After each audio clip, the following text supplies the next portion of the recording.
Une étude soutient l'activité physique comme stratégie préventive contre la dépression. Des chercheurs ont récemment confirmé l'idée que la pratique régulière d'une activité physique permet non seulement de diminuer l'intensité des symptômes dépressifs mais aussi de faire office de mesure préventive pour les personnes à risque. Peut-on soigner la dépression par l'activité physique ?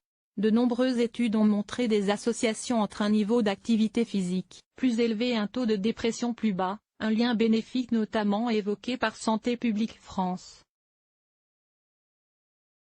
Cette dernière affirme en effet que le fait de pratiquer régulièrement mais avec modération une ou plusieurs activités physiques en aérobie, marche rapide,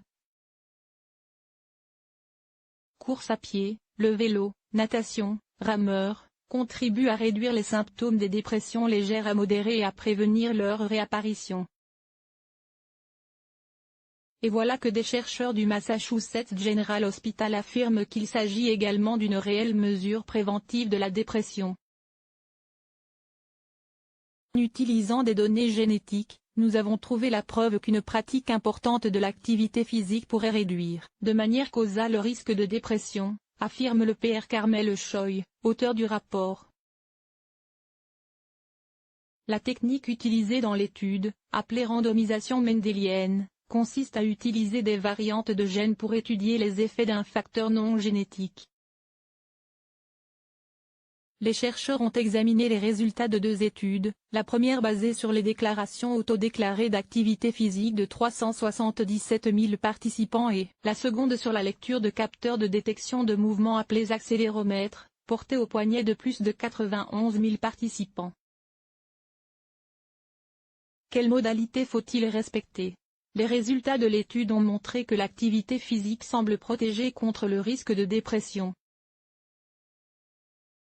Nos calculs approximatifs suggèrent que le remplacement de la position assise par 15 minutes d'une activité de pompage cardiaque comme la course à pied, ou par une heure d'activité modérément vigoureuse, est suffisant pour produire l'augmentation moyenne des données de l'accéléromètre qui était associée à un risque de dépression plus faible, ajoute le Pr Carmel Choi.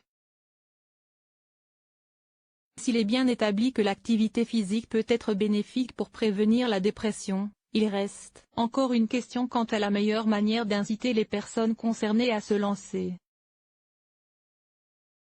Il reste encore du travail à faire pour trouver la meilleure façon d'adapter les recommandations à différents types de personnes ayant des profils de risque différents, souligne le chercheur. C'est pourquoi l'équipe scientifique souhaite désormais déterminer si et dans quelle mesure l'activité physique peut profiter à différents groupes de patients à risque, comme les personnes génétiquement vulnérables à la dépression ou celles qui vivent des situations stressantes et qui espèrent mieux comprendre comment l'activité physique participe à favoriser leur résilience, la capacité d'une personne à résister ou à se remettre psychiquement d'une lourde épreuve, face à la dépression. Sur le sujet, l'Agence Santé publique France recommande par ailleurs un niveau d'activité physique à hauteur de 5 séances hebdomadaires de 30 à 40 minutes d'une activité d'intensité modérée. Cette intensité de pratique s'atteint progressivement, en respectant son propre rythme. Une fois cette régularité mise en place, la réduction des symptômes peut être effective très rapidement, précise-t-elle. Il convient de privilégier les activités qui plaisent aux patients en alternant aux besoins, les types et les modalités de pratique pour maintenir l'intérêt et la motivation. La pratique en groupe ou en club peut être intéressante, car elle associe les bienfaits de l'activité physique à ceux de l'échange avec d'autres personnes.